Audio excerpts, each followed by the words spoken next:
Buenas noches, ¿qué tal? ¿Cómo están? Bueno, es las 18:45. Algo raro ha pasado, han entrado 54. A ver, esperemos hasta las 18:55, ¿no? Hoy vamos a ver diseño geométrico transversal, o sea, vamos a empezar ese capítulo.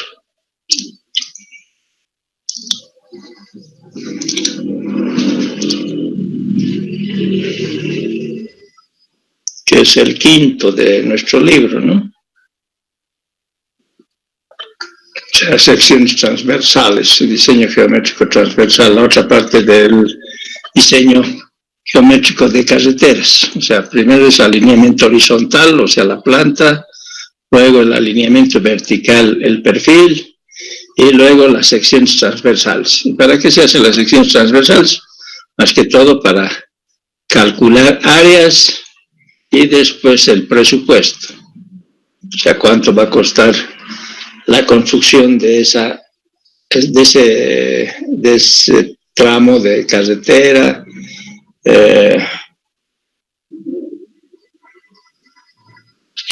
Más que todo, ¿no? O sea, cálculo de costos.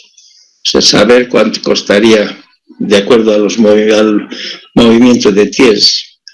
El movimiento de tierras principalmente es excavación y relleno o terraplén.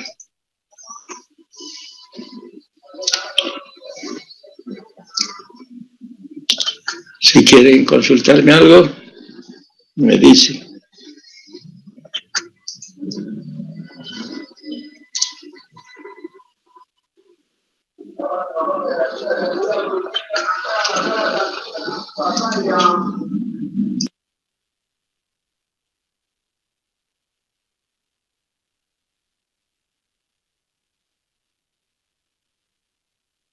Buenas noches, ingeniero. ¿Me puede escuchar?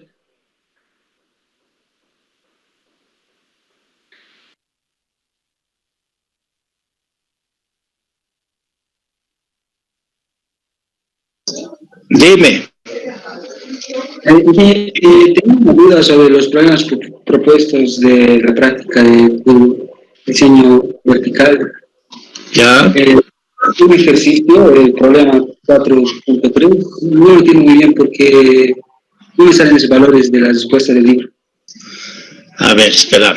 Voy a ver qué ejercicio me has dicho. El problema 4.3. 4.3, voy a buscar ahorita.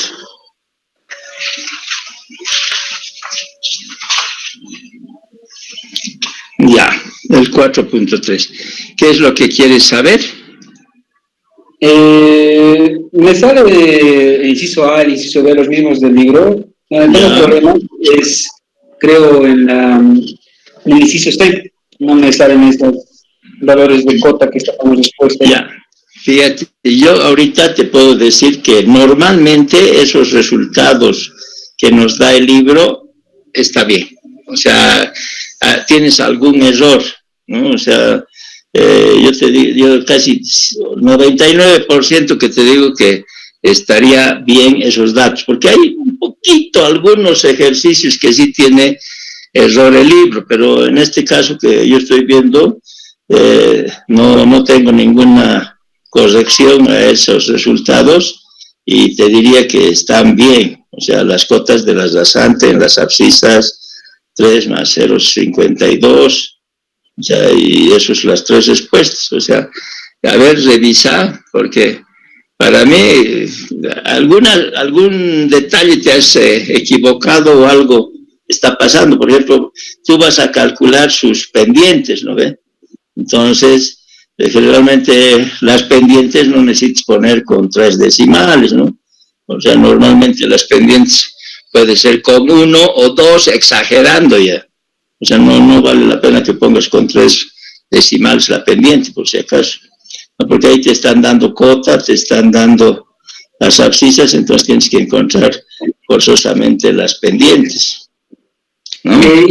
Ingeniero, mi duda exactamente va a que la pendiente de entrada, o sea, el M, lo considera desde A, y yo, bueno, al menos pensé que se consideraba de B a C.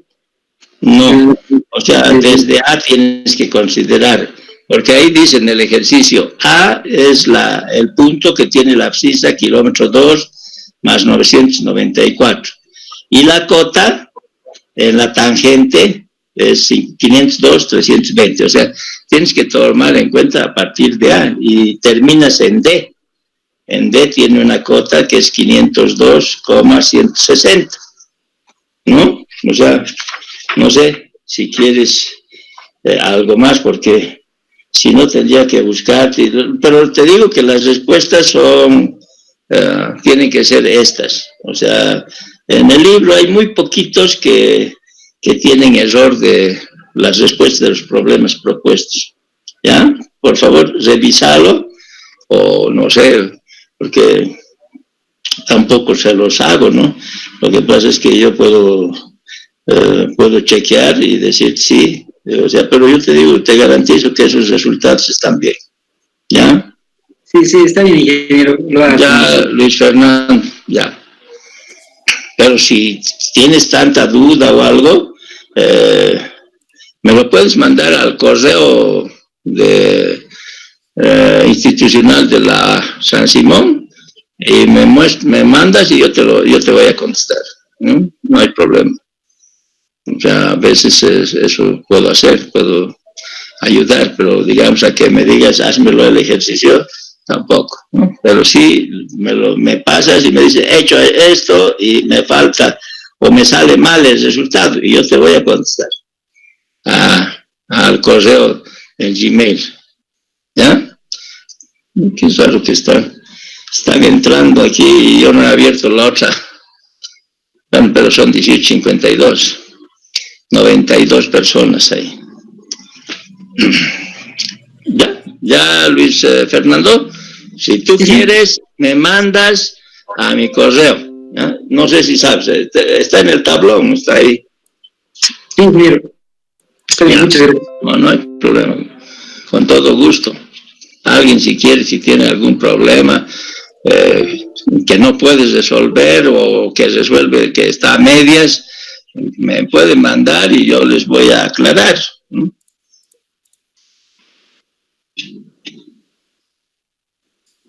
Bueno, 18:53. Parece que no va a ser necesario que abra el otro link, porque no lo he abierto, porque ya últimamente ya hay menos alumnos que pasan clases. O sea, como hay partidos de fútbol también, seguramente ya no quieren entrar. Pero parece que es más tarde, ¿no? Pero había una congestión tremenda por mi zona. Como vivo del estadio ahí cerquita, entonces congestionado todo, bloqueado todo, o sea, lo cerraron todo el estadio, entonces.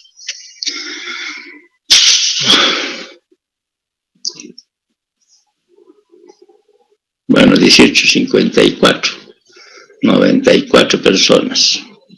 Entonces esperamos 18:55 e iniciamos el capítulo 5, que les decía que era el diseño geométrico transversal. ¿No? No tienen que olvidarse. Diseño geométrico, carreteras 1, ¿de qué se trata?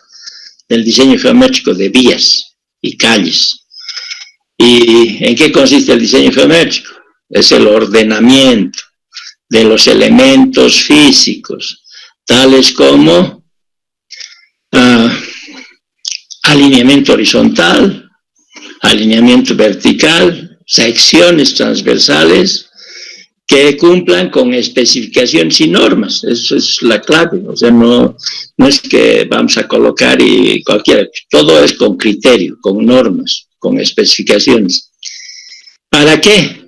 Para que esa vía sea segura, sea cómoda y sea económica dentro de lo racional y durable también, ¿no? O sea, queremos que esa vía sea más o menos aceptable, que dure, ¿no? Que no se nos destroce, que no haya derrumbes, por ejemplo, que no pueda estar habilitado el camino. Si nosotros hacemos en un lugar donde es una zona que no hay un buena geología, o sea, tenemos más que todo, esperen, voy a admitir, o sea, geológicamente inestable, no podemos hacer una carretera por ese lugar, y ese es el gran problema que tuvo el sector del sillar, ¿no? O sea, y eso que hicieron americanos, el diseño geométrico de eso, la primera. O sea, una empresa americana, TAMS, ¿no? Yo de acuerdo a lo que sé. Y bueno, pues parece el que se equivocó fue la parte del geólogo, la geología, porque el lugar ese era inestable y debido a eso es que había deslizamientos, derrumbes y no. Cuando rehabilitaron la segunda vez esa carretera y cambiaron de tratamiento superficial a concreto asfáltico, que vino una empresa brasilera a construir, ahí es que se dieron cuenta que ese lugar era inestable y bueno, esa empresa brasileña dijo yo estos 33 kilómetros del sillar no voy a pavimentar, no voy a hacer nada y se saltó. Y ahora están haciendo, ¿no? Están haciendo túneles, están haciendo pasos elevados y así tratando de sortear todos estos lugares inestables. Bueno, son 18:57, 96 personas. Entonces, nos vamos a entrar a nuestras diapositivas, ¿ya?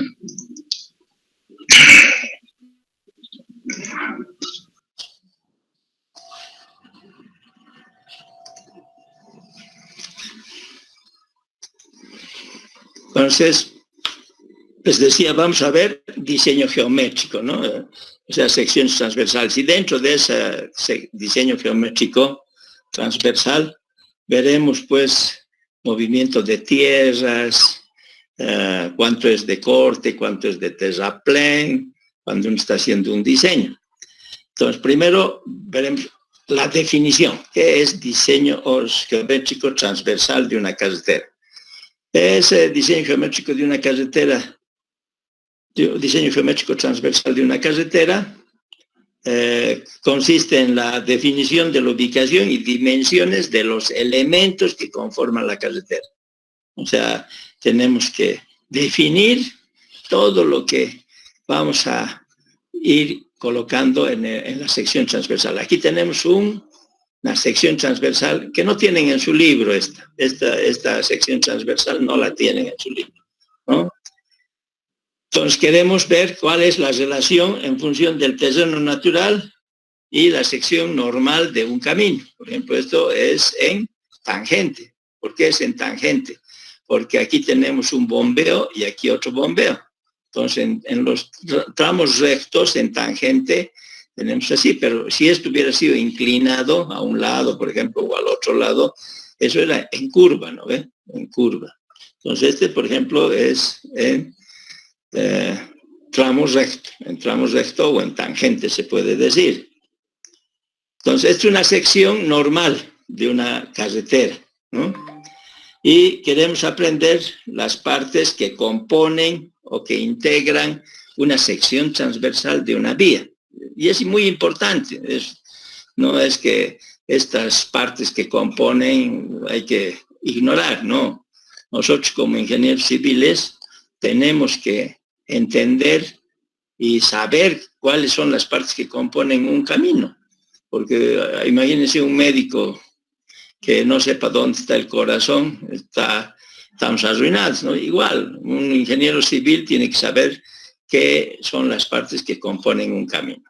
Para empezar, por ejemplo, esta sección, si quieren puedo aumentarle un poco, se ve, ¿no? Se ve, yo creo.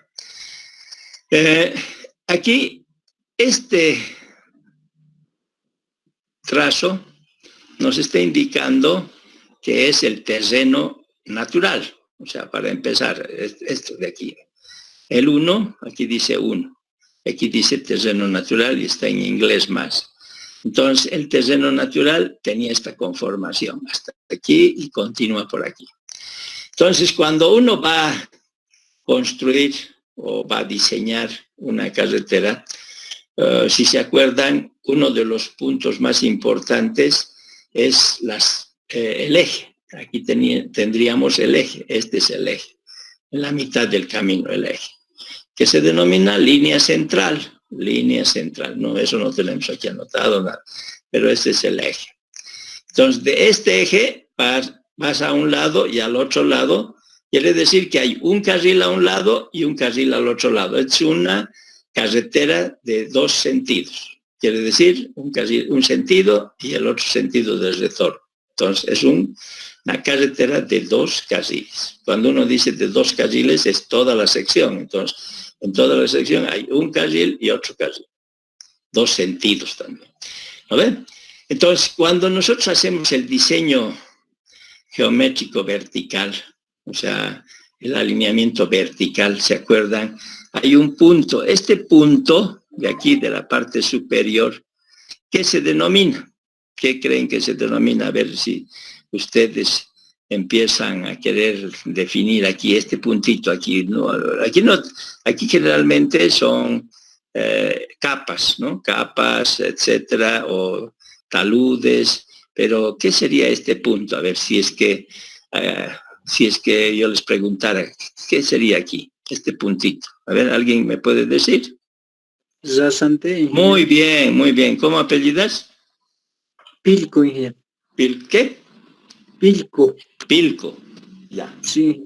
Ya, espérame, voy a anotar. Ay, ay, ay. Pilco. Ya. Entonces, eso es la rasante, aquí es la rasante. Entonces, la cota terminada del camino, hemos dicho, la rasante. Entonces, aquí no aparece exactamente rasante así. No tenemos, pero quiero que estamos aprendiendo todas las partes que componen. Entonces, aquí es una rasante. Bueno, esta rasante nosotros definimos. Queremos que, de acuerdo al perfil longitudinal del diseño geométrico, es que nosotros vemos en qué lugar convendría poner estas rasantes. Tratar de que no haya ni mucho corte ni mucho relleno, es una de las claves, ¿no? Pero bueno, aquí más que todo es una sección donde se trata de explicar las partes que componen una sección transversal, ¿no? Entonces, aquí tenemos, ¿qué es esta parte? El 10, por ejemplo, aquí dice, a ver, espera, aquí no estoy viendo bien, voy a aumentarle un poquito. Bueno, 20, a ver si esto. Ancho de la calzada. Ese ancho de la calzada es esto, desde aquí hasta aquí, el ancho de la calzada. Esta partecita, la mitad de la calzada, que sería entonces carril. A este otro lado, el otro carril. ¿Ve? Entonces no se olviden, calzada es toda la sección donde están circulando los vehículos, la calzada. Y donde circula una fila de vehículos nomás, una sola fila, ese es un carril, ¿no? Entonces aquí tenemos un carril y otro carril, dos carriles, ¿no? Entonces aquí empiezan por el ancho de la calzada.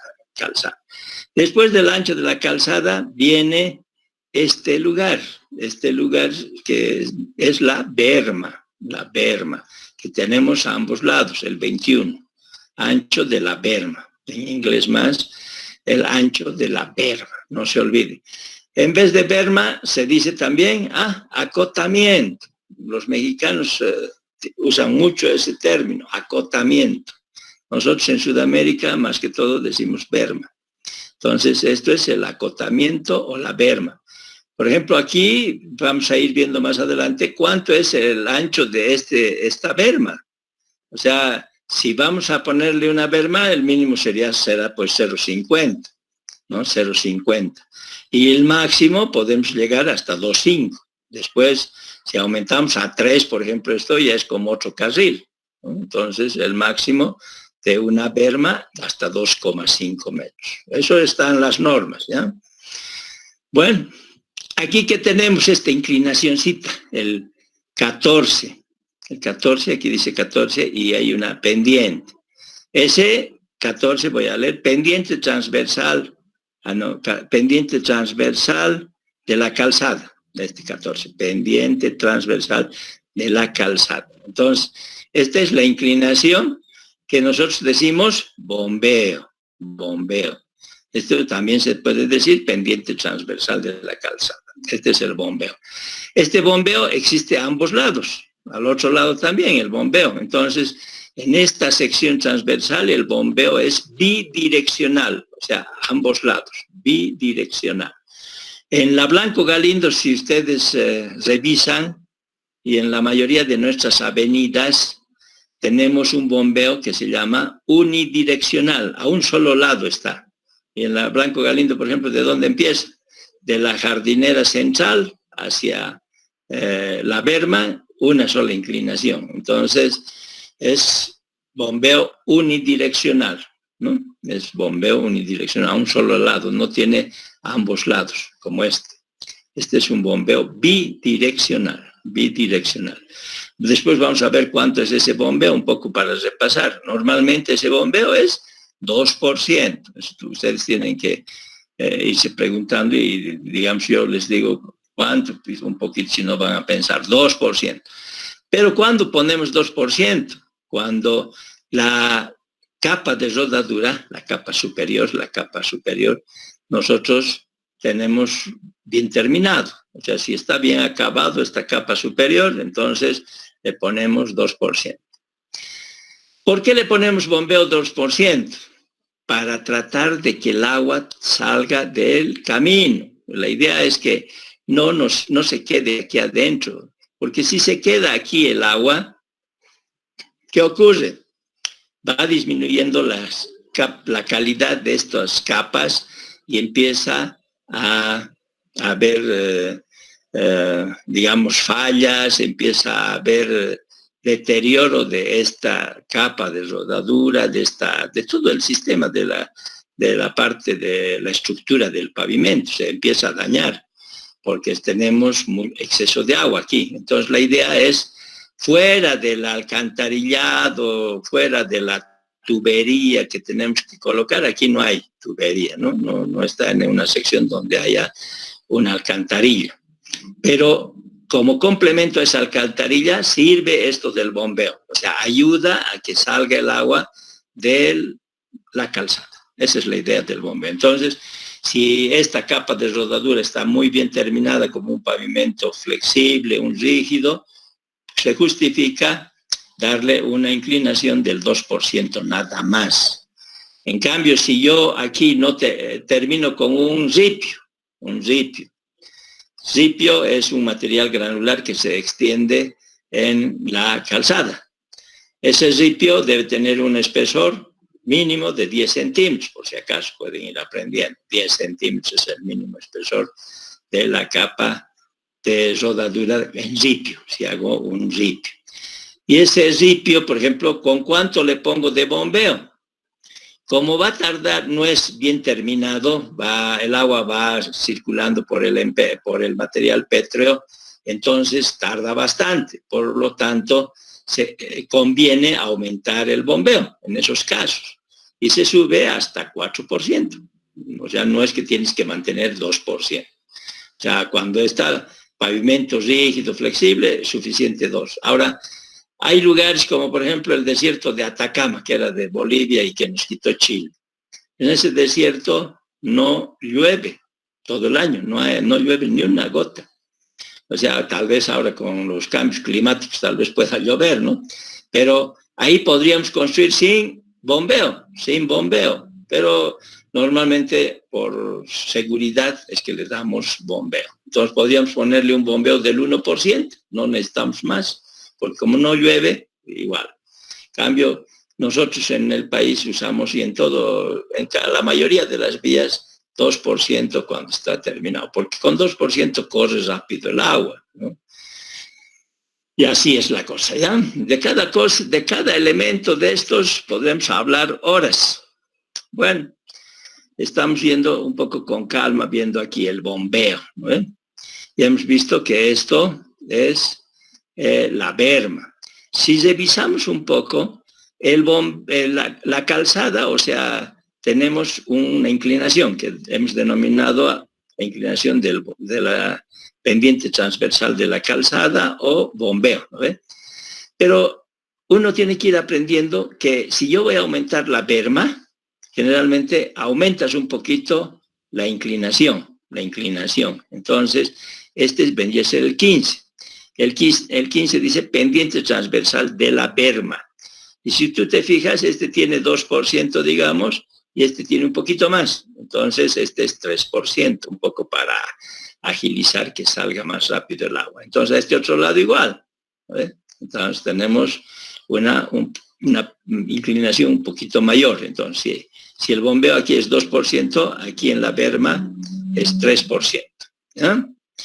Bueno, entonces ya hemos aprendido que es la calzada, que comprende 2 carriles. Es una carretera esta de 2 carriles. Bueno, yendo hacia abajo, ahora podemos ir viendo aquí. ¿Qué es? El terreno natural. Todo eso. Esto, por ejemplo, ya está cortado, ya se lo ha sacado, ¿no? O sea, el segmentado es que ya no hay. Antes era así. El terreno iba hasta aquí y ahí. Entonces se hizo la construcción y al hacer la construcción, esto se ha cortado. O sea, ¿qué parte se ha cortado? ¿De aquí arriba? No. Se ha cortado, se ha sacado todo este material que está por debajo del segmentado. Todo esto se ha sacado de aquí. Y a este otro lado, ¿qué se ha hecho? Para poder llegar a esta altura. Entonces se ha rellenado, se ha terraplenado, por ejemplo. Esto, el 3, esta área, este es terraplén. O sea, hasta aquí se ha puesto el terraplén. Aquí ven, terraplén. El 1, terreno natural. El 2, esta área que está por debajo del segmentado, todo esto que está blanco, así, todo esto, ¿qué es? Es la excavación o corte. Excavación o corte se llama esto. Esto, terraplén. Ahora el terraplén normalmente no colocamos hasta arriba, hasta aquí, sino vamos a colocar una estructura de pavimento. Entonces, por eso que una altura adecuada esta puede llegar hasta 5 metros, pero 5 metros es harto. Normalmente esto debería ser 1 metro, 2 metros, así, ¿ya? No más. Entonces, terraplén es esto que vamos a dedicarnos después a determinar el área del terraplén, el área del corte. ¿En base a qué? A las estacas de chaflán, que más adelante tenemos en nuestro libro. Bueno, vamos avanzando. Aquí, por ejemplo, después de este terraplén, vamos a colocar una capa que aquí dice 4, subrasante mejorada. O sea, esta subrasante mejorada se coloca así, ¿no? Y si ustedes se fijan, ya está con inclinación. O sea, cuando hacemos las capas de la estructura del pavimento, se va colocando con la inclinación correspondiente. No es que vamos a poner horizontal y después al final vamos a inclinar, vamos a darle el bombeo. No, desde abajo se va haciendo con inclinación. Entonces, aquí tenemos una inclinación que cada vez va siempre inclinado, ¿no ven? Entonces, ¿qué pasa aquí? 4, dice subrasante mejorada. Resulta que cuando estás haciendo, cuando ustedes avancen y vean la materia de carreteras 2, cuando este terreno de fundación o el terraplén tiene una resistencia o capacidad, soporte, se dice, del suelo, que sea muy bajo, y uno de los parámetros o de los métodos es el severe. Entonces, si el severe es bajo, 1, 2, 3, 5, digamos, de severe, entonces conviene colocar una capa de unos 30 centímetros de subrasante mejorado. Por eso es que aparece esta capita, 4, ¿ya? Subrasante, fíjense, mejorada. O sea, el terreno de fundación, este es el terreno de fundación. Nosotros le vamos a colocar un material que se llama terraplenar o relleno. Esto es terraplén o relleno se llama, ¿ya? Entonces, una vez que colocamos el terraplén, después vemos que esto tiene una capacidad soporte muy baja, entonces conviene poner un mejoramiento de subrasante. O sea, quiere decir que la calidad, la resistencia de este, por decir, si es 4, este va a ser 8, ¿no? O sea, de severe. O sea, va subiendo. Por ejemplo, el severe, que es la resistencia a la penetración de un suelo. Entonces, y es un ensayo burdo, no es un ensayo muy bueno, pero en Bolivia seguimos usando por costumbre, más que todo, ¿ya? Bueno, eso es tema de otra materia, pero no importa, algo quiero que se les quede. Entonces, hemos hecho terraplén, subrasante mejorada cuando el terreno de fundación es malo, entonces ponemos un terreno un poquito mejor. Entonces aquí va a tener más material granular, entonces de 30 centímetros he dicho que generalmente se adopta y se pone esa subrasante mejorada. Y en base a esta calidad se diseña la estructura de todo este pavimento. Por ejemplo, ¿qué dice el 9? El 9 es esto, ¿no? Todo esto es estructura del pavimento. ¿Sí? Es esto, toda la estructura del pavimento. Y esta estructura es de un pavimento flexible. O sea, ¿por qué es flexible? Porque tenemos varias capas. Esta 5 es una subbase. Aquí está. La 5 es una subbase. Para pavimentos flexibles se usa normalmente esta sección o esta estructura de pavimento. Entonces, la 5, subbase. Generalmente este es su base granular. Después se pone otra capa, que es mucho más resistente y más exigente en cuanto a especificaciones técnicas, ¿no? A medida que va subiendo, va mejorando la calidad de los materiales, porque tiene que soportar cargas. Entonces, el 6, aquí viene el 6, dice base.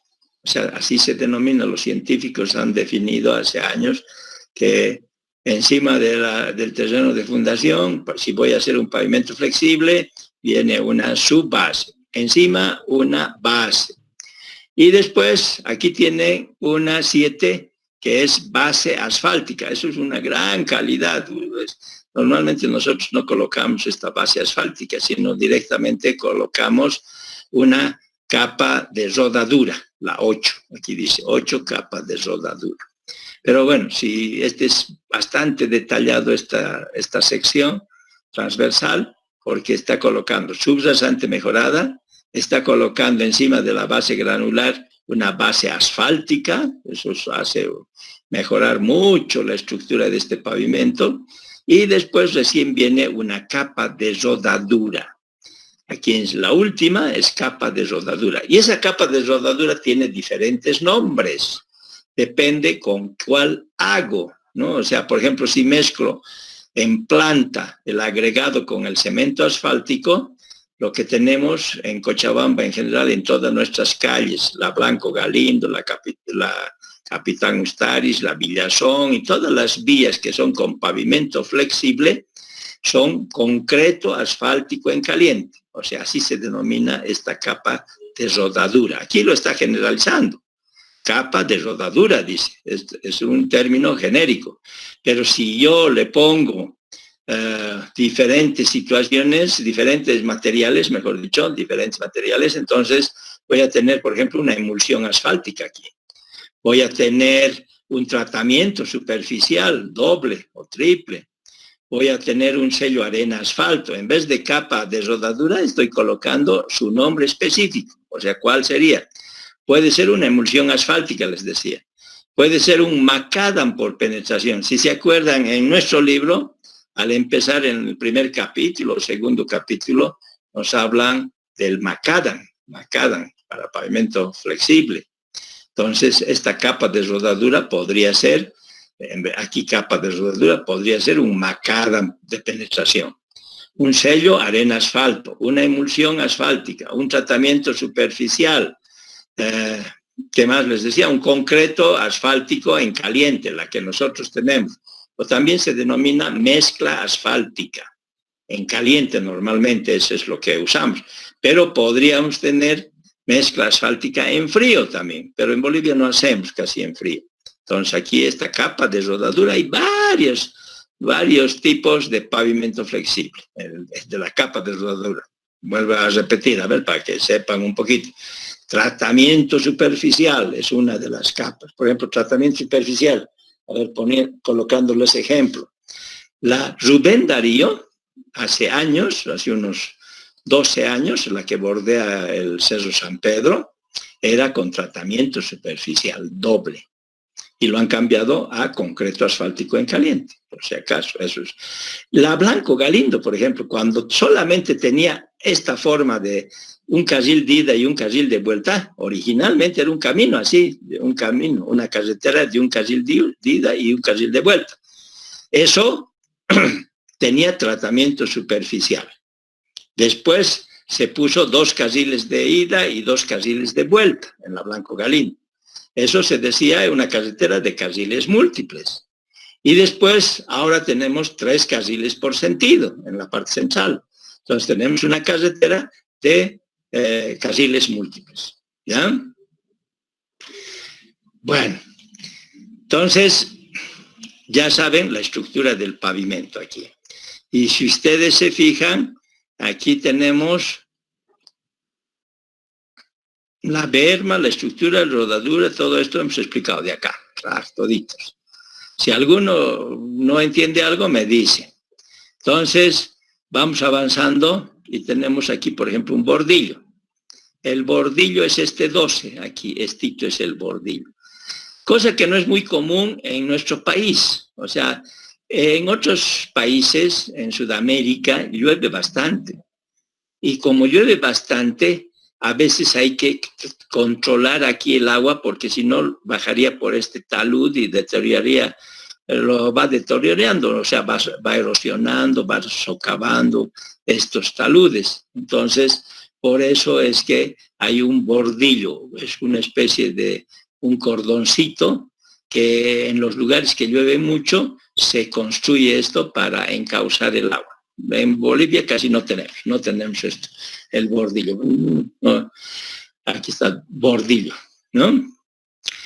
Entonces, después hemos dicho pendiente transversal de la subrasante. Pendiente transversal de la subrasante, o sea, bajamos siempre con pendiente transversal de la subrasante. Después tenemos el talud del terraplén. Entonces el talud del terraplén es el talud del terraplén, el 16. Entonces aquí tenemos un talud.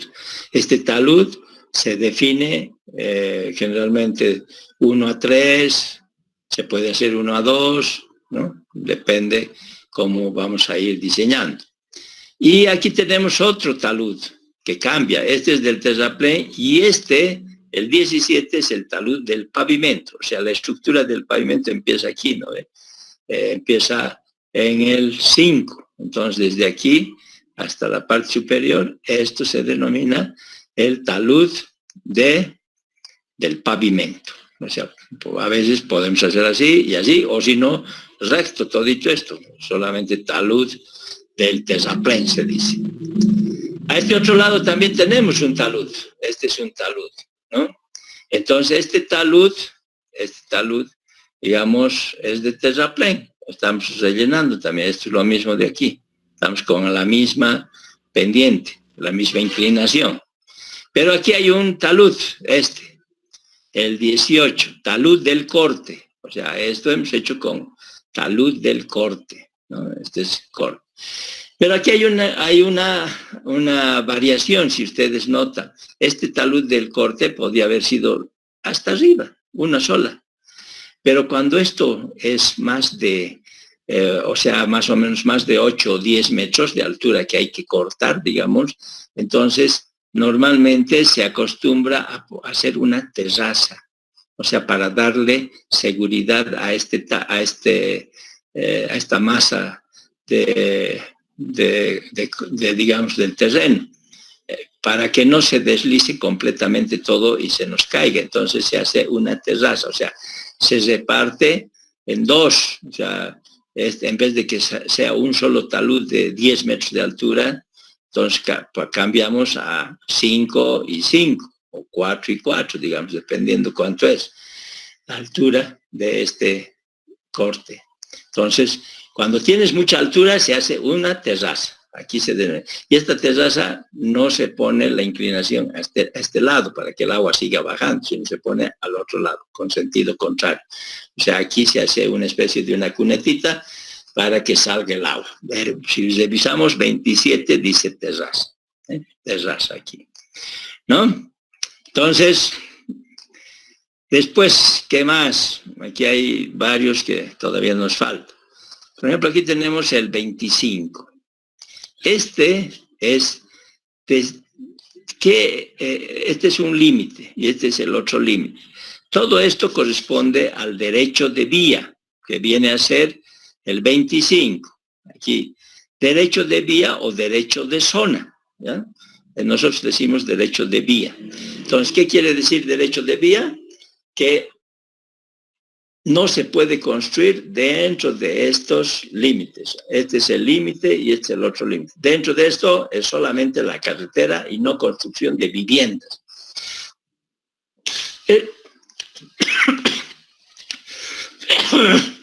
Este derecho de vía depende de la importancia del camino. Si es una carretera importante, el derecho de vía va a ser 50 metros, puede ser 60, 80, depende. De acuerdo a decretos supremos, te dicen cuánto es el derecho de vía.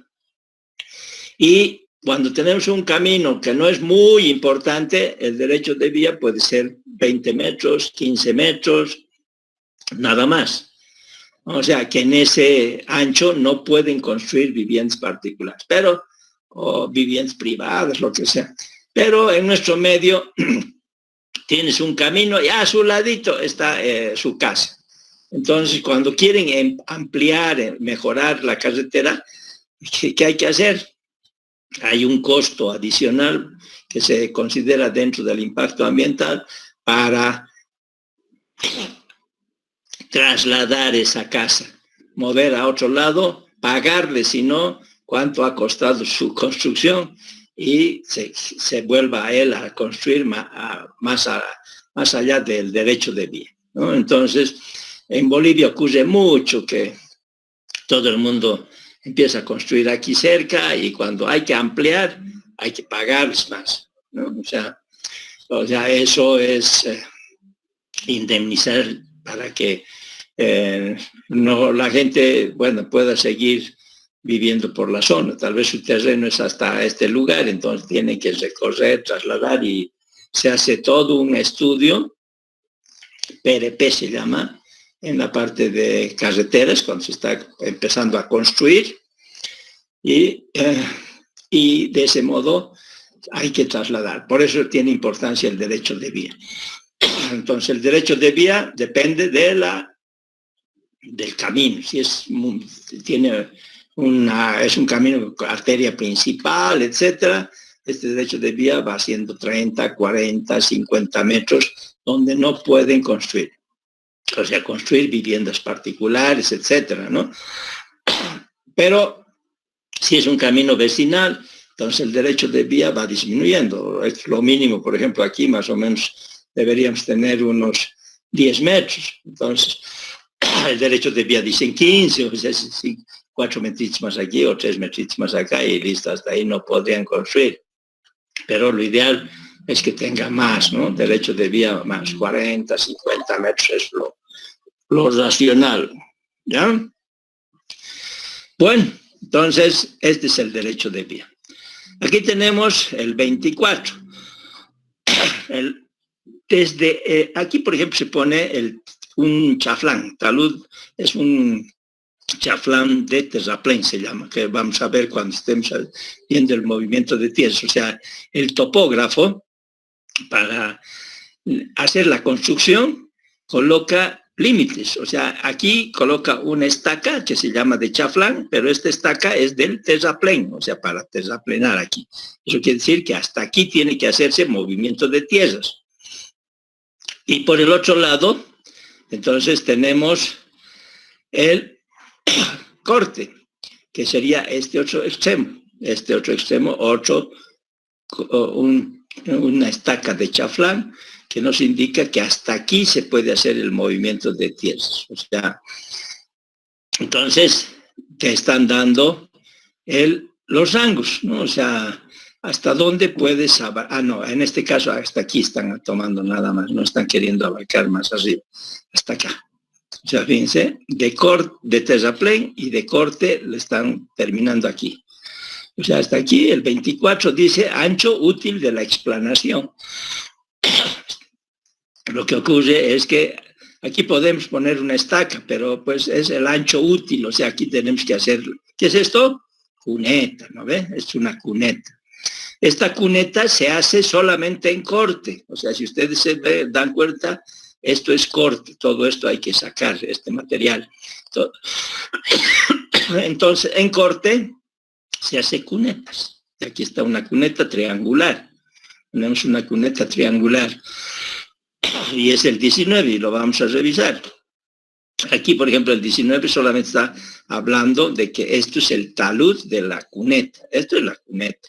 Pero aquí esto es talud de la cuneta, talud de la cuneta. Aquí está colocando talud de la cuneta. Es una cuneta triangular. Puede haber una cuneta trapezoidal. Puede haber semicircular, semicírculo, digamos. O sea, puede haber trapezoidal, triangular, son las más usadas, ¿no? Las más usadas, las cunetas. Aquí, si te fijas, no hay cunetas, no se hace cunetas acá, porque este es terraplén. En cambio, donde hay que hacer corte, donde se hace movimientos de tierras, ahí se hace la cuneta, por si acaso. Eso es así de lógica. Pero sí, en terrenos planos, es un terreno plano, ¿no? Más que todo. Por eso es que es un terraplén. Aquí hay esto se llama avenamiento. O sea, es una zanja de drenaje que en el Chapare denominan curichi. Curichi, lugares donde se estanca el agua, porque es terreno plano. Entonces, tenemos el 29, zanja de drenaje o avenamiento, ¿no? Entonces, aquí en las partes de los terraplenes hay unos lugares donde, porque es terreno más plano, se queda el agua estancada. Y si ustedes conocen un poquito el Chapare, ahí en los caminos de senda F y etcétera, pues las sendas tienen abecedario, ¿no? A, B, C, D. Hace años yo participé en esas construcciones, más que construcciones, en los diseños. Entonces, esto se llama zanja de drenaje o avenamiento, ¿ya? Bueno, ¿qué más? Tenemos aquí el 23, ancho de la subrasante. O sea, hasta aquí, y este límite es lo que es el ancho de la subrasante, o sea, para ir colocando después todo lo que entra. O sea, hasta aquí es la subrasante, hasta aquí, ¿no? Porque este 4 queda subrasante mejorado. Entonces, este es el límite, y este es el otro límite, y este es el 23, ancho de la subrasante. Hay otro que es hasta el límite de la berma, hasta este límite de la berma y de la berma. Esto es el 22, ancho de la corona se llama. Eso es corona, por si acaso. La corona comprende ¿qué? La calzada y la berma, ¿no? O sea, todo. La berma más la calzada más la berma es el ancho de la corona, se llama, ¿ya? Ancho de la corona. Y ahí está. Casi parece que les he dado toditos los elementos que componen esta sección transversal de este camino. A ver, ¿qué más podría haber? Ya, aquí hay uno, que es el 26, sobrebanqueo. Esto llaman sobrebanqueo. O sea, se está haciendo para de aquí hacer el talud del corte, porque este es un talud del corte. Y aquí, ¿qué cosa hemos dicho que se llama? Es una terraza. Y esto de nuevo, el talud del corte, ¿no? ¿Por qué se hace esto? Cuando tenemos una altura de corte, o sea, de talud que hay que hacer de más, o sea, este es vertical, digamos, vamos a tomar así, vertical, cuando tenemos más de 10, 8 metros, 9 metros, para no hacer un solo talud de corte, porque ese es más crítico, tiende a deslizarse, o sea, si hay una falla de este talud, se cae todo sobre el camino, digamos. Entonces, lo que se hace es aliviar un poco las cargas y se hace una terraza. Entonces, a la mitad de esto, más o menos, se pone la terraza. O sea, se entra un poco, esto puede entrar 2 metros, 2,50, y ahí de nuevo hacemos el corte. Entonces, todo esto es el área de corte, ¿no? Todo esto hay que cortar. Y todo esto de aquí, esto que estamos viendo hasta aquí, desde esta línea, esto es del terraplén, ¿no? Entonces nosotros tenemos que aprender cómo se calcula el terraplén, su área primero, esta área. Usted puede calcular por figuras geométricas, por fórmulas, por etcétera, ¿no? Y esto de la misma forma, el área de corte, área. Y después del área medimos una distancia y calculamos su volumen. Y así vamos a determinar los volúmenes de corte independiente de los volúmenes de terraplén. No puedo mezclar estos dos, son diferentes trabajos. Entonces tenemos que encontrar el volumen de corte y aparte encontrar el volumen de terraplén. ¿Ya? Estito nomás en esta sección, ¿esto qué es? Área, nada más, es el área. Este es un área. Y este de aquí es otra área. ¿Pero qué es esto? Área de terraplén, área de corte. Pero fuera de las áreas, ¿qué me interesa? No me interesa solamente las áreas, me interesa el volumen. Entonces, para sacar volumen, ya tengo el área, para sacar el volumen, tengo que multiplicar por una distancia. Y la distancia es una longitud. Y ahí tengo volumen en cubos, metros cúbicos, ¿no? Entonces, ese sí me interesa, que es el volumen de corte y aparte es el volumen de terraplén. ¿Ya? ¿Ya han entendido, yo creo? ¿O quieren alguna cosa que les aclare? ¿No? Hemos visto casi todos estos elementos. Yo creo que les he puesto las diapositivas de esto, ¿o no? A ver, por favor, en el Classroom, ¿tienen o no? Porque si no tienen, mañana se los voy a pasar. No sé, no me acuerdo, por eso es que estoy preguntando. Yo creo que deben tener, pero si no tienen, les voy a poner, ¿ya? No se preocupen de eso. Entonces, aquí... Una consulta. Dime. Si, por ejemplo, en el lugar donde tenemos el talud, en lugar de colocar la terraza, yo, por ejemplo, por colocar un cunetón, ¿cuánto más o menos tendría derecho de entrarme, digamos, hacia el talud? A ver, de nuevo, ¿cunetón me has dicho? Sí. Ya, fíjate, normalmente yo no conozco la palabra cunetón. O sea, cuneta sí, cuneta. Entonces, por ejemplo, aquí, lo único que estamos haciendo, yo les decía, esta es una terraza, es una forma de decir el término cuando yo quiero dividir en 2 partes el talud, o sea, para que no sea muy pesada, muy cargada y que no sea, que menos posibilidad de deslizamiento de este talud. Entonces, aquí se hace una cuneta pero pequeña, porque en este sentido se hace la terraza, o sea, que entre el agua hacia adentro, o sea, que se quede el agua hacia adentro. Entonces, aquí es una cuneta, pues, fíjate, esta área es 1,50, 2 metros máximo. Entonces, aquí necesitamos unos 20 centímetros, 30 centímetros, nada más. O sea, para que traslade el agua. Y bueno, pues se supone que no vamos a estar 10 kilómetros con esa cunetita. sino vamos a botar, vamos a retirar después las aguas. Es como esto. Por ejemplo, a ver un poco, aunque tal vez no está relacionado a lo que tú me dices, aquí tienes una cuneta. Yo tengo un corte, digamos, y tengo esta misma sección durante 30 kilómetros. Entonces, ¿qué va a pasar en 30 kilómetros? Esta cuneta debería ir aumentando de sección para que pueda caber el volumen de agua, ¿no? Que se calcula. Pero entonces, ¿qué? No puedo ir aumentando el ancho, la profundidad y el ancho de la cuneta. No puedo estar haciendo eso. Entonces, ¿qué se hace? Cada 300 metros se bota el agua de la cuneta, se los retira fuera del camino, no hacia adentro, o sea, hacia afuera. Entonces, 300 y después de nuevo empieza la cuneta otros 300 metros y de nuevo empieza así.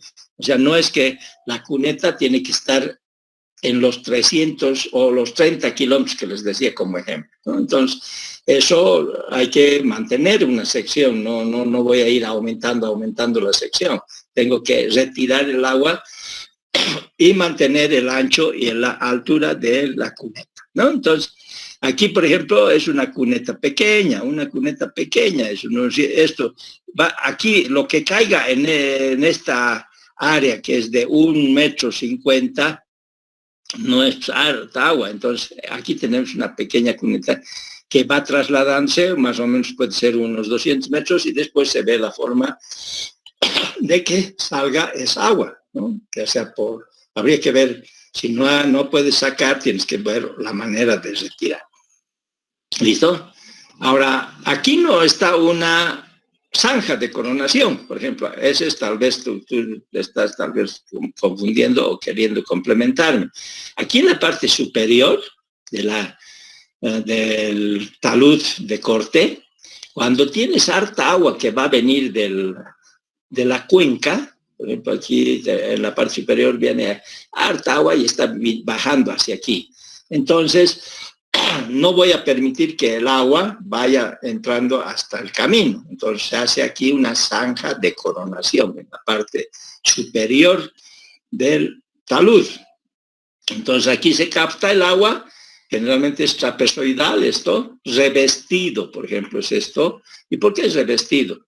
Para que no se infiltre el agua y no empiece a deteriorar todo este talud. Entonces se los reviste de mampostería de piedra, puede ser, o podemos hacer de hormigón ciclópeo. Bueno, hay diferentes materiales para construir esta zanja de coronación, o coronamiento también se llama. ¿Y qué dimensiones más o menos tiene? 60 centímetros de altura y trapezoidal más o menos, y de ancho 60 centímetros en la parte superior. Entonces, estas zanjas de coronamiento también hay que botar las aguas afuera de la zona de la carretera, para que no nos dañe, y por eso es que tenemos drenajes en los caminos. A ver, seguime preguntando para que te entienda mejor. Dime. Bueno, ingeniero, en parte ya hace referencia más o menos porque hay cunetas, bueno, se dice cunetones, igual que el diseño de cunetas para agua, solo que es para desprendimiento de rocas y generalmente se coloca luego de el talud. A eso más o menos mi pregunta. Ya. Bueno, no sabía ese término que usaba. Por ejemplo, tú una de las opciones cuando tú me dices que podríamos tener todito esto, un talud. Y yo al 3 bolillos, si tengo mucha agua saturada dentro de esta masa, que puede ser rocosa o de suelos, lo que se hace se hacen perforaciones. Se perfora al 3 bolillos y se agarra en la parte exterior unas cunetitas, unos depósitos para captar el agua. Tal vez a eso te refieres, los cunetones, podría ser, no sé. Entonces, de esa forma se alivia el agua que está dentro de esta masa. Entonces, eso hace que sea más estable, ¿no? Por ejemplo, esto yo conozco cerca de Acapulco. en México. Hay unos taludes impresionantes y ahí están perforados para captar las aguas y poder aliviar el nivel, o sea, los niveles freáticos también dentro de esta masa, ¿ya? Igual en esto, aquí por ejemplo, si tenemos niveles freáticos altos, ¿qué hay que hacer? Hay que poner debajo de esta cuneta, a una profundidad de unos 3 metros, se abre una zanja y se pone un subdrenaje. Aquí es un subdrenaje, es un tubo perforado en la parte superior para que baje el nivel freático de acá. O sea, cuando tenemos niveles freáticos muy altos que va a afectar a nuestro camino, entonces una forma de bajar este nivel freático es a través de estos subdrenajes o subdrenajes franceses, se llaman, francés. Entonces, esto, por ejemplo, subdrenajes, yo he visto construir en el Sillar. En el Sillar han construido kilómetros y kilómetros de subdrenajes. Pese a eso, igual todo esto, la masa todo estaba deslizándose. Entonces, al deslizarse completamente, la losa y todo se lo ha llevado. Por eso es que han puesto ahí, hace años, pavimento experimental, o sea, construcción de pavimento en el Sillar experimental han puesto. Experimentales a prueba. Y en muchos lugares se ha llevado la losa de 25 centímetros y todo eso. ¿Por qué? Porque se ha movido toda esta masa y se lo ha llevado hacia el río. ¿Ya? Bueno, está bien. Gracias por el... ¿Qué me has dicho? Cunetón, ¿no? Voy a revisar en diccionario cunetón. ¿Ya? Porque yo debería saber. Entonces, de alguna forma... ¿Quién? ¿El Gabriel? ¿Quién les ha enseñado eso? El cunetón, ¿quién les ha enseñado? Dije, es que en realidad era para el diseño de taludes, por ejemplo, cuando calculamos por estabilidad, cuando hay desprendimientos de roca, nos da opción a construir un cunetón que es simplemente para que capte el desprendimiento de rocas y no dañe directamente a la carretera. Ya. Está bien, o sea, puede ser, tal vez, está bien. O sea, lo que yo te he dicho, por ejemplo, aquí tenemos una masa de suelo que tiene mucha humedad, por ejemplo. Entonces, al tener mucha humedad, eso lo vuelve inestable. Y para que mantenga la humedad más o menos como natural y no esté saturado este suelo, es que se hace esas perforaciones y se ponen en las partes externas una especie de que puedan almacenar o puedan captar el agua, nada más, porque esto sale agua poca, ¿no? O sea, de aquí no va a salir, por eso tal vez es cunetón, ¿no? Porque poca agua, así como este dren o subdren francés que les digo, o sea, subdrenaje que es debajo del suelo, su tubo que vas a usar es de 10 centímetros. No necesitas de 1 metro estos subdrenajes. ¿Por qué? Porque el nivel freático no entra harta agua, entra poco a poco, gotitas, pero afecta a esas gotitas. Entonces, la idea de estos subdrenes franceses en las carreteras es de tratar de que si el nivel freático está alto, o sea, está cerca a la rasante, con este subdren se abate. Abatir es bajar el nivel freático. Y eso es lo que conseguimos con el subdrenaje, ¿ya? Para evitar que deteriore el camino, más que todo. Porque si tú tienes aquí agua, por ejemplo, en la capa base o en la capa subbase, empieza a saturarse, empieza a haber mucha humedad, entonces empieza a disminuir su resistencia. Eso es lo que ocurre. Entonces, si disminuye la resistencia, toda la estructura del pavimento se ve afectada. Eso es lo que ocurre. ¿Ya? Está bien, gracias. Gracias por el comentario, ¿ya? Ahora, ¿no hay otra pregunta más?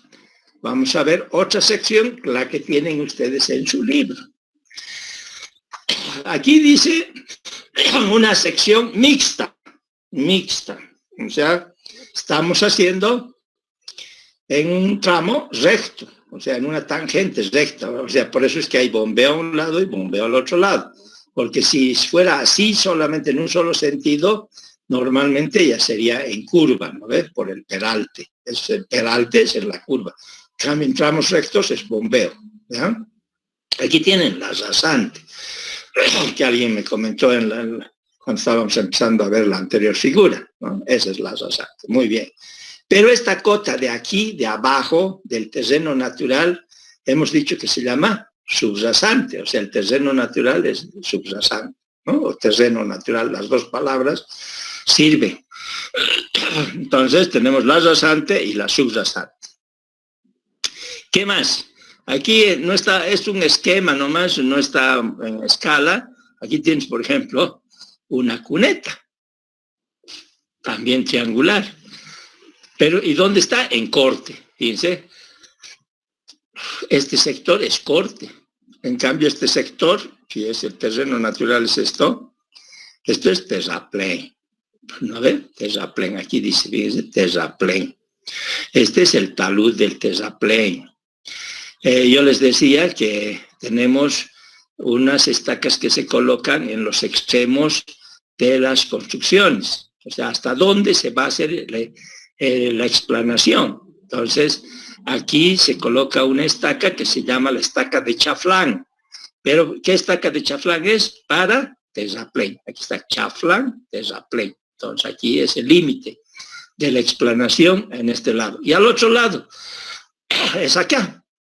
La explanación hasta aquí. O sea, todo esto es el área que hay que hacer movimientos de tierras, aquí, todo esto. Y aquí tenemos otra estaca.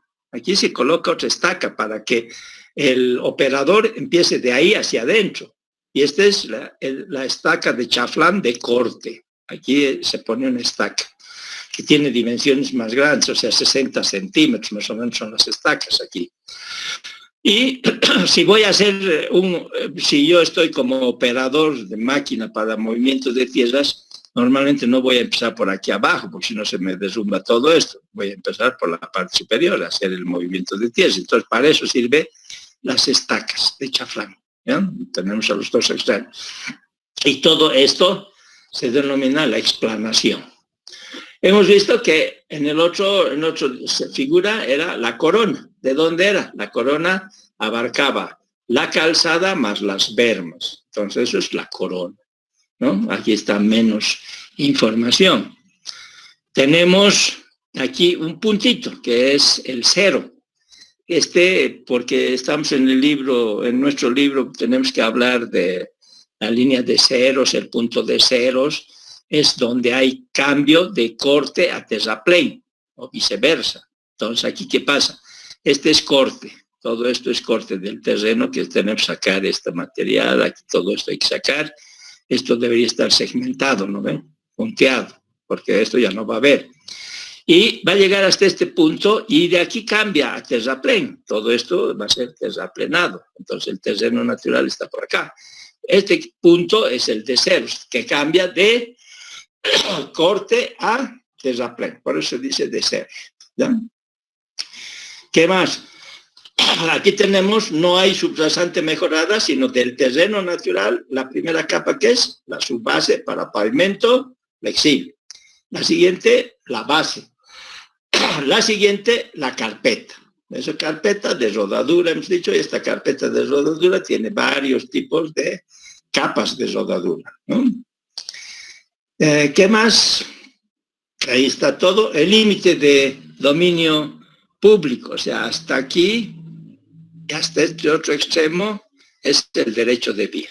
El derecho de vía, que es donde el área o el ancho donde no se puede construir cosas privadas, ¿no? O sea, si no es dedicado exclusivamente a la construcción del camino, al mantenimiento o la ampliación. Este derecho de vía, por ejemplo, sirve para ampliar. O sea, se ha construido ahí y el derecho de vía es un poquito más, ¿no? O sea, 30, 40 metros. Entonces, pasan los años y hay que aumentar otro carril. Entonces, aumentas dentro del derecho de vía, ¿no? Para eso sirve el derecho de vía. Corona, no se olviden de la corona, ¿no? Y después está todo lo mismo, ¿no? Ahora tal vez hay a ver qué más podríamos ver, viendo su libro, vamos a chequear. Estoy viendo el libro. Ahí están comentando un poco algunas cosas, ¿no? En el libro, por ejemplo, el carril. Este carril dice, ¿cuánto es normalmente? Debería ser de 3 metros, 3,20, 3,30, 3,50, hasta 3,65. O sea, ese es el ancho de carril ideal.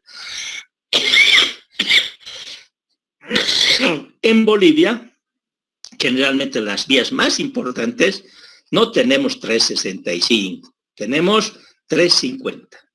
Este ancho de carril de 3,50, por economía un poco, por eso. Y además porque no tenemos vías con velocidades de 110, 120 kilómetros por hora. Si tuviéramos esas velocidades de proyecto, este ancho de carril tiene que ser 3,65, ¿no? Entramos rectos. Aquí estamos hablando en recta.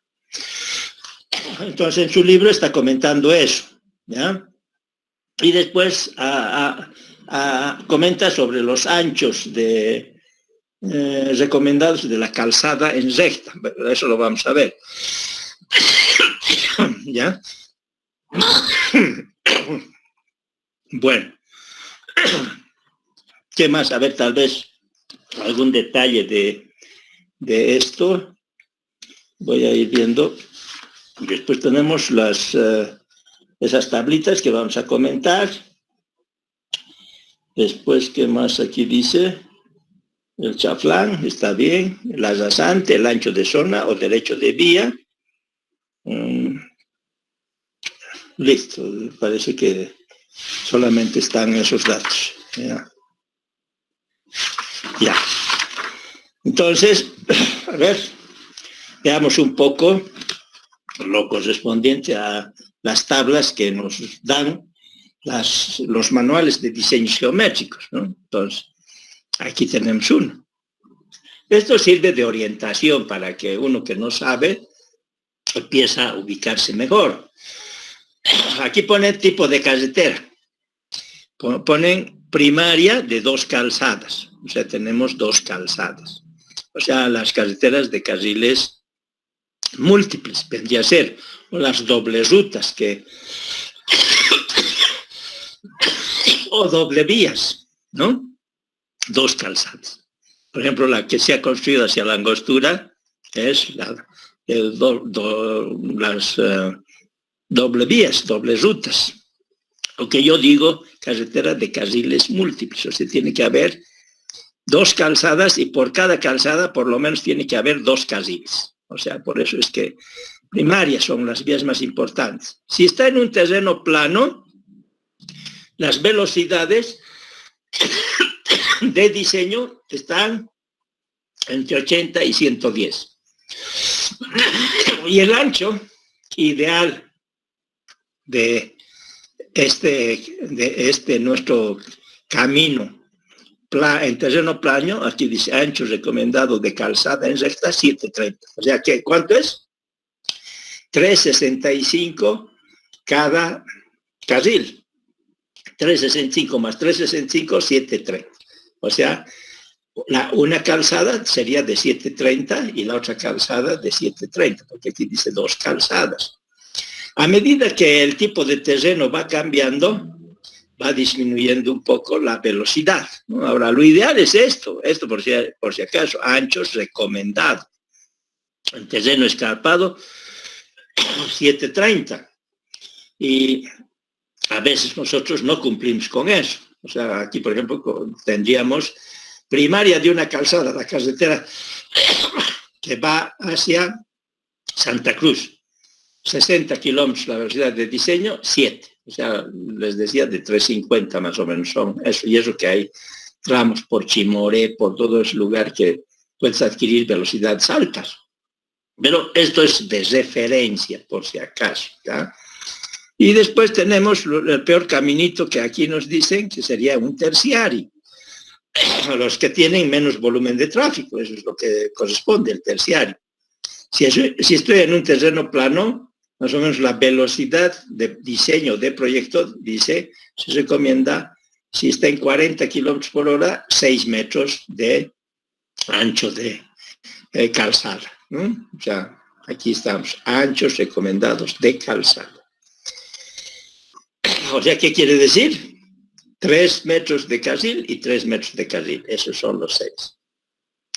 En escarpado, o sea, el peor terreno montañoso y escarpado. ¿Escarpado cuál es? Los que tienen farellones, o sea, grandes precipicios, casi vertical. Cambio montañoso todavía no es tan vertical el terreno.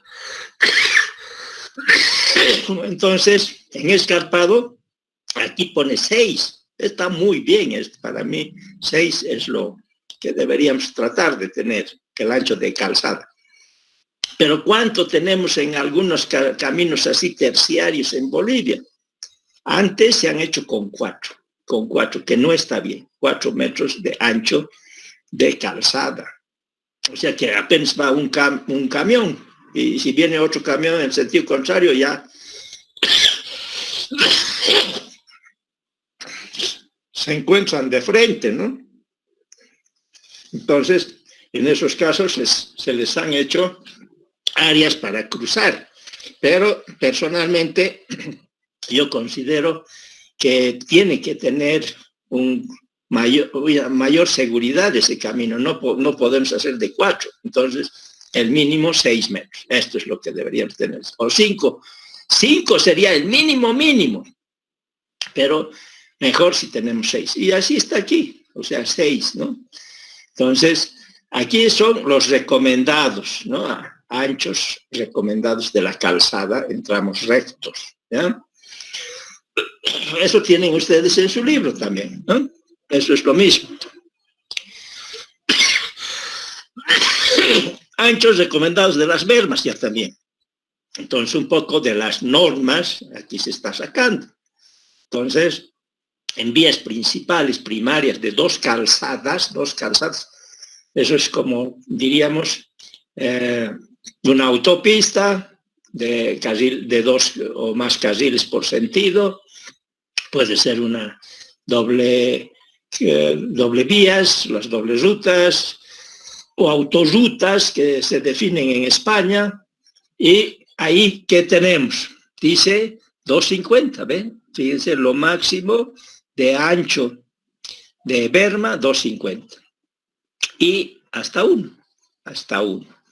De ahí de 2, baja, 1,80, por ejemplo, si es primaria principal, entonces deberíamos tener una berma de 1,80, o si no, hasta 0,5 mínimo, ¿no? Y bueno, primaria de una calzada, entonces dice 1,5 para estas velocidades recomendaría, o sea, anchos, siempre tienen que ver anchos recomendados, no es que dice ese es el ancho que tienen que hacer, no, anchos recomendados. ¿Ya? Entonces, después tenemos para camino terciario, por ejemplo, tipo de carretera terciaria, o sea, cuando hay poco tráfico. Plano, dice, para 40 kilómetros por hora, en un terreno plano, el ancho recomendado sería de una berma de 1 metrito, ¿no? Para ondulado sería de 0,5 para 30 y para 20 kilómetros 0,5. Lo mínimo que recomiendan para caminos así terciarios y en terrenos escarpados o montañosos, medio metro. No hay berma de 30 centímetros, por si acaso. O sea, las bermas son 0,5. Ahora, nosotros en terrenos escarpados, en estos tipos de caminos terciarios, ponemos 0 de berma.